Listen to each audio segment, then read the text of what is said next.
Hi everyone, my name is Toba and I am this year's Walker House Prefect. To some of you here, I may be known as Toblobs, Boba Toba, Tuba, or even Toblobity-Doo. But today, for the sake of the speech, I'm not here as Toba or all the other nicknames, but rather to share my story as Toba. In case you were wondering, that's how it's pronounced in my native language, Yoruba. As Toba, a 17-year-old girl born in 2005, who is still trying to find her way through life and hopes that her story helps you in some way, shape, or form. As previously mentioned, my name is Toba Toriola, and I came to Appleby in middle one, so I moved to Canada around September 2016. I was 11 years old at the time, and it had been my first time moving away from home. Coming from Nigeria, I was an outgoing girl who had straight A's and nothing less. Back home, I was seen as the girl who was friends with everyone and didn't seem to have a single sad or bad bone in her body. And not to toot my own horn or anything, but I was pretty much the life of the party. Coming into Appleby, I thought life would be a breeze. I thought it would be just as easy as my life back home. But even at that, I still had some worries, as would any new kid have. I was scared that I would be judged for who I was because I came from a foreign country, and thought my only option was to create a new personality. I came as Toba, a girl who loved to make weird noises and weird faces. Yes, I did actually say that on the first day of school. My apologies to the people in the audience that had to witness that. But eventually, that was who I had become. It was a character I got to hide behind, but sadly, that character was not the most sustainable for me, as I found myself feeling more lost than ever. I felt like the girl who knew weird noises and weird faces was all people knew about me, all because I was scared of what they would think of the real me. It was like every day, the second I walked out of my house, I became a different person. Someone who I had never even truly known. I'd get back home and think to myself, what even was the point? To put it as straightforward as ever, it got to a point where I didn't know if it was even worth living anymore. This pretty much went on for most of middle school until I accepted the fact that that was how my life was destined to be. Fast forward to me now, a girl who, even though it's hard to admit, still cares about what other people think of her, but projects the opposite most times. A girl who would rather put other people before herself. If I were to list a couple of my not so great qualities, the top spot would state that I literally cannot say no. If you were to ask me to do something for you or to help you out, 9 out of 10 times I will say yes. Even if I fuss about it and act like I'm not going to, I'll still do it. And most times, I did it at the expense of my own well-being. Another not so great quality of mine is that I'll drop everything for you in a heartbeat, even if it means putting myself into the dumps to do so. Now, these may sound like amazing characteristics. I mean, who wouldn't love to have someone who is always willing to help you out and is always there for you when you need it? I would love that too. But the problem was that I took it as though I have to not care about myself and not check up on myself in order to be there for others. I used to think that if I wanted to be there for my friends, I had to put my own feelings on the back burner, put on an act, and say that everything was okay, when in reality, it wasn't. Let's do another time skip to lockdown, the second worst period of my life. Lockdown was tough for a lot of people, one of the worst moments in time, and I can definitely say the same. My relationship with food worsened like never before as the idea of having a lockdown glow-up hit the world in full force. Things such as the Chloe Ting 30-day challenge was all I saw everywhere, and because of that, things I had never even thought of began to creep into my head and haunt me at night. I found myself reducing portions, exercising a very unhealthy amount, tracking calories, and beating myself up the second I went even 1 calorie over and resorted to starving myself to make up for it. I was spiraling downwards and had no idea where to go and no idea who to talk to. These unhealthy habits continued into grade 11, where the pressure of it being the most important year of high school came full force as well. On top of that, the pressure I'd put on myself began to increase, and the thought of disappointing anyone around me became more of a deep-rooted fear than simply a passing thought. I went through school at my worst, but managed to cover it up and make it seem like I was all right.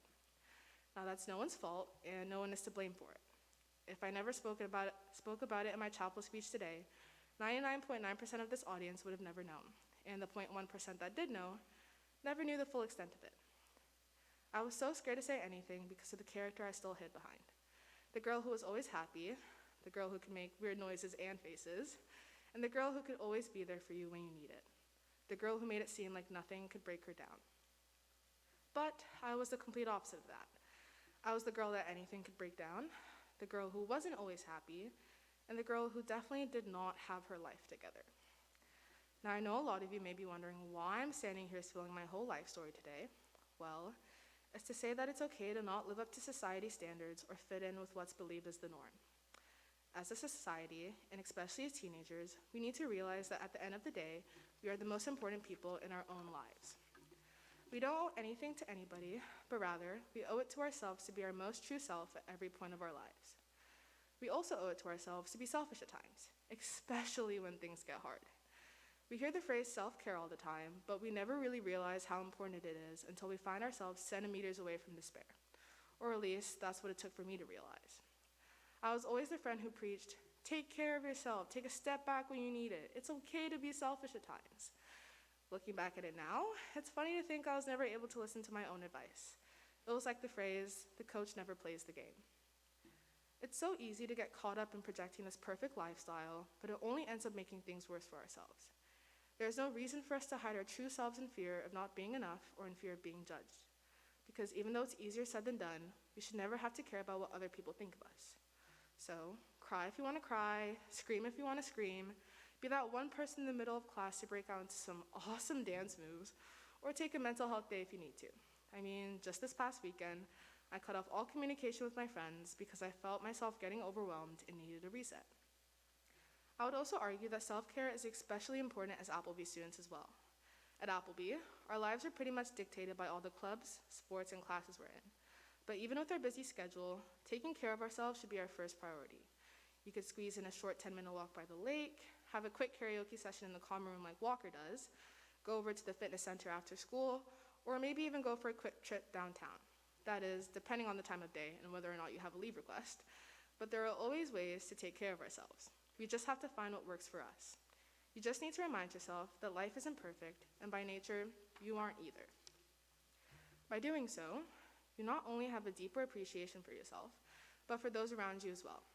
You find that you become more comfortable in all the relationships you've built, and you're able to become more compassionate. You're able to show kindness to others and be there for them without making their problems your own. I will say, though, this was not an easy realization for me to have. And if I'm being honest, it's been quite a long and tiring journey, and I still am on that journey. My two besties, Mr. Bright and Mr. Peaver, can definitely testify to that after the millions of breakdowns and life talks I've had with them this year. There are still days where I feel like I'm letting everyone down by not being at my best, and there are still days where I can't fight back those intrusive thoughts when eating with friends. But I've accepted that, once again, I'm not perfect, and the road to becoming my best self is not linear either. Surrounding myself with people who only want the best for me and are willing to be there during both the dark and bright times has been the best thing I've done for myself.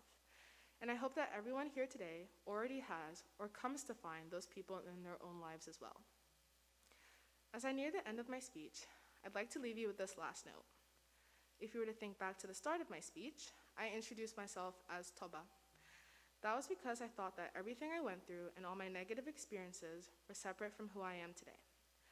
Now I realize that that is in fact false. Whether it be Toba, Toba, Toblobs, or any other nickname, they've all played a role in making me who I am today, so why not accept them? On that note, let me introduce myself one more time. Hi everyone, my name is Toba, Toba, Boba Toba, Toblobs, and many other names, and I think I've gotten one step closer to becoming the real me, and I hope that you have too. And if you're still lost like I was, and sometimes still am, I hope that I've been able to reassure you that you aren't alone on this journey, that although healing isn't linear, we're all just doing our best, and that's more than enough. Now will you please rise for hymn 418? Thank you.